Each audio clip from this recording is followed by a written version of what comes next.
Hi, this is Satiris Basakropoulos, and this is day 8 of my 30-day video challenge. And tonight's video is about 5 questions that my customers generally ask me. Okay. The first question I tend to get a lot is, how can I make money online? This is a very long, could turn into very long conversation, because there is multiple ways of making money online. It goes from selling products and services in different sites, to affiliate marketing, to blogging, to paid strategies, paid traffic strategies. There's just so many different ways to make money online. Even some of those online money making strategies can be combined with ordinary traditional businesses as well. So there's just so many ways to make money online. Generally, I teach people in my internet marketing courses, a lot of different ways that they can make money online, but there is just so many. There's too many ways to answer in such a short question.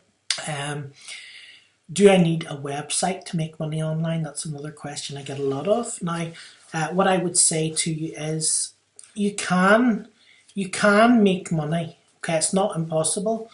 You can actually make money online without a website.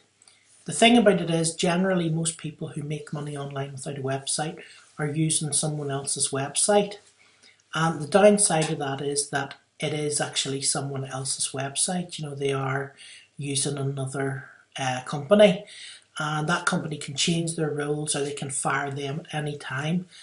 So you could be making great income selling stuff on Amazon, but tomorrow you could get 2 or 3 bad customers in a row in a few days, and they could ban your account for life. That's actually happened to me, for 2 people putting in a one was actually trying their luck to get something, and lying that they hadn't received it when they had, and the other person just got the wrong cover on one of her books. It was hardback instead of softback, but because I got 2 chargebacks from Amazon in a week, they basically banned my account for life.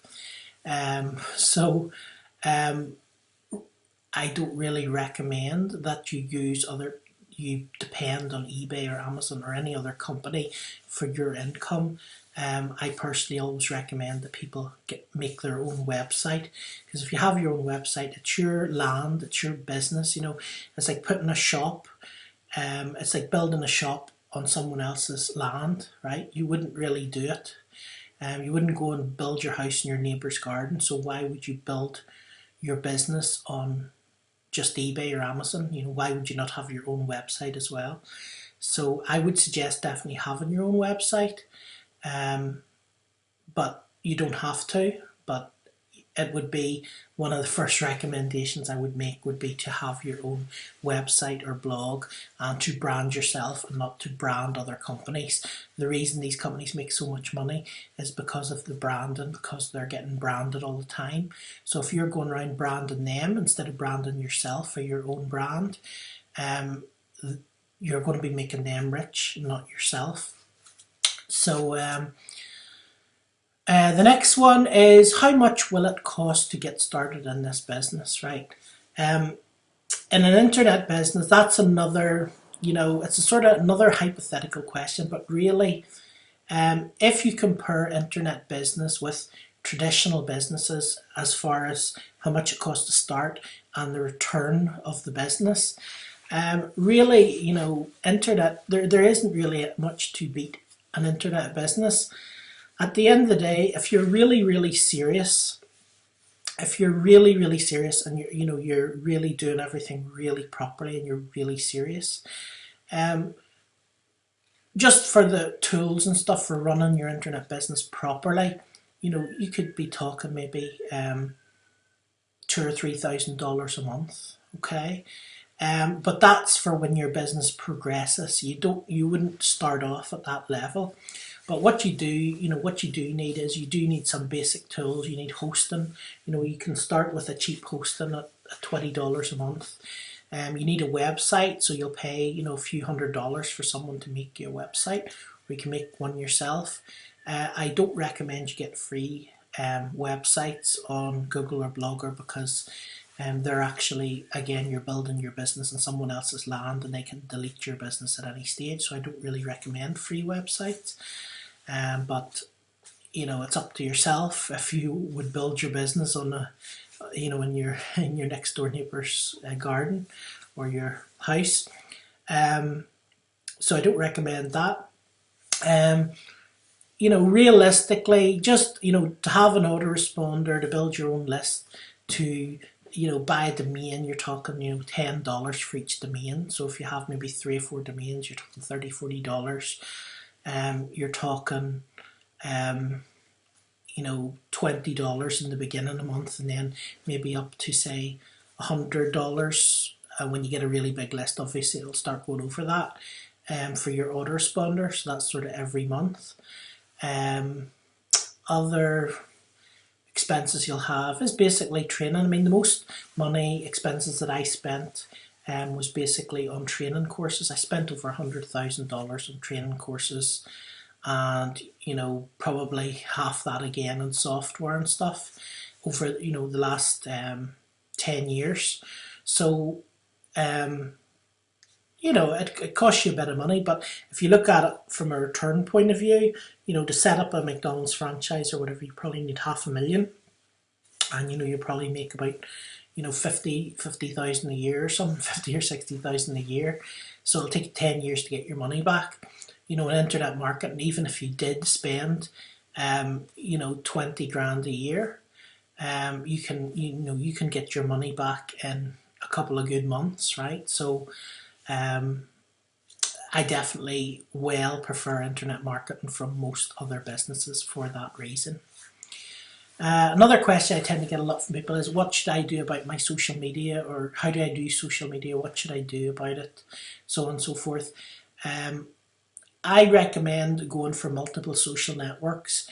Once again, it's to do with the land again. If you're building all your business on one social network and they delete your social network, your whole business is gone. So I recommend using all the big social networks and building a profile and account on all of them, and then just sharing your stuff there. Just by sharing your stuff on the social networks, if it's good content, people will tend to follow you, and you'll tend to get a good following from it.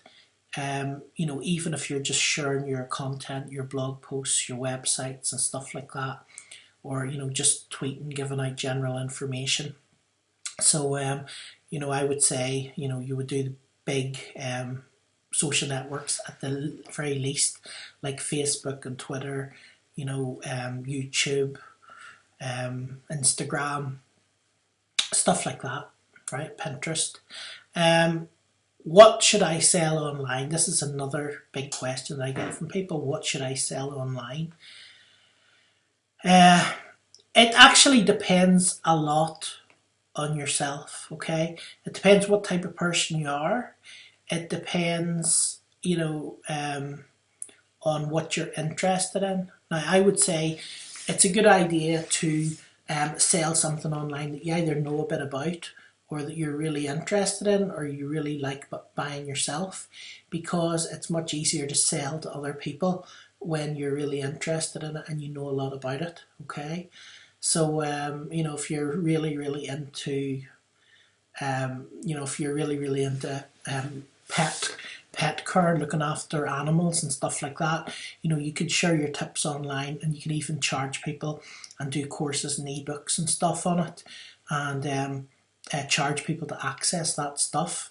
Other things could be the likes of just internet marketing, make money from home. Those are all big niches as well, that you can use to sell products and services online.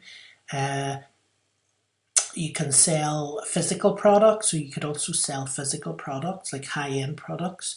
You could become an affiliate with the likes of Amazon or other affiliate networks and actually sell physical products, travel products.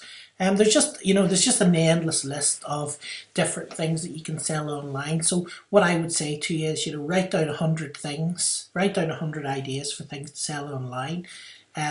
Pick 3 out and then go with the best one, and then maybe expand that once you get the first one going.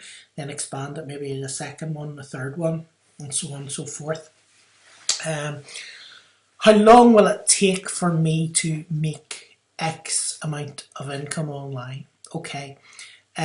Once again, this is a question which really, the amount of income that you make online will depend on how determined you are, firstly, to make the business work. So if you start off your internet business, like a lot of people do, believe it or not, if you start off with your internet business, well, I'm going to try this and see, I'm not really going to buy an autoresponder, I'm not going to buy a website, I'm going to try and save some money, I'm not going to do this, I'm not going to do that, but I'm going to try, you probably won't be successful, right? In order to be successful in the internet, it's a decision you need to make. You need to, get a certain feeling. You need to get a certain feeling from your job or from your work or from whatever's happened to you in the past. And you have, got to make a decision. You have to, what have you had enough of? Have you had enough of your job? Have you had enough of being told when to be in work? Have you had enough of being paid a low income? Have you had enough of being told off by your relatives or your family or your spouse or something about not making enough income or something like that? And quite often it's when you make that decision and you say, I am going to make X amount by X amount, and you make that decision and you do everything you can in your power, that is when you get successful. The first thing you need to do is, if you want to be really, really successful online, is you want to completely burn your bridges and say, that's it. That means you have to do it. You have to sit and make the videos, do the blog posts, find the products to sell, and you have to go out there and post them and do the work, because that is the only option you've left yourself. If you leave yourself a nice cushy job to go to, and you come home on the weekend, you say, oh yeah, I'll work my internet business the weekend, likelihood is your friends will phone up and you'll go out, or you'll watch a TV show, or you'll do whatever, and you'll never set up a proper successful business. Now some people do, some people manage in their spare time, and then when their part-time income overtakes their full-time income, then they can quit their full-time job. You can also do that as well, but I'm a sort of all or nothing type of person. When I make a decision, I just make the decision, and that's it. There's no sort of will, won't, him and Hannah just sort of say, right, that's it, I'm going to do it. So I think that's very important. So, you could come into an online business and you could take on board what you're being taught, and you could listen and follow all the steps that your mentors are telling you. And, in 3 or 4 or 5 or 6 months, you could be making, $5,000 a month or $10,000 a month, or depending on what method you use. Okay, but there's no fixed amount. Okay, what you need to get used to this business is that you need to do a bit of work. You need to hustle a bit, do a bit of work, put a bit of effort in, and there is no necessarily, especially in the beginning, there's no fixed paycheck at the end of the week. So, don't expect to be getting exactly, $425 every week at, every afternoon on a Friday, because that's not the way internet businesses generally work. Now, as you build up your client lists and your income and stuff like that, and you get a lot of residual products, you will have residual sales coming in, and you'll know, that you're bringing in a few $1,000s a month, or $10,000 a month, or $20,000 a month, or $500 a month, and you will know that that's coming at the end of the month, right? But in the beginning, get used to it being a little bit unsteady. Your income, it can sort of go ups and downs and peaks and troughs. It's not like a steady paycheck wage. Okay, But the thing is, you can make an awful lot more money doing an internet business than you can working a minimum wage job. That's 100% positive of that, because I've been doing it for quite a while, so that's it. So I hope you find these videos useful. If you haven't already, you can click the link below this video to join me on the 30-day video challenge. The idea of the 30-day video challenge is to actually do videos for 30 days in a row so that your customers, your clients, potential people who want to do business with you in your traditional business or in your online business will get to know you and be able to find out more about you. And that's really the point of this 30-day video challenge. So I made a short webinar explaining how it works. I made a sheet of ideas for what videos you can make. You can also just come up with your own ideas and do your own videos, but I just made a sheet just to make it easy for you, so you don't really have to even think about what videos to do. And when you click the link below, you can register for that short webinar and get access to that stuff. It's completely free, and I look forward to you joining me in the 30-day video challenge. So that's it for me for today. I will talk to you tomorrow in the next video. Thanks very much.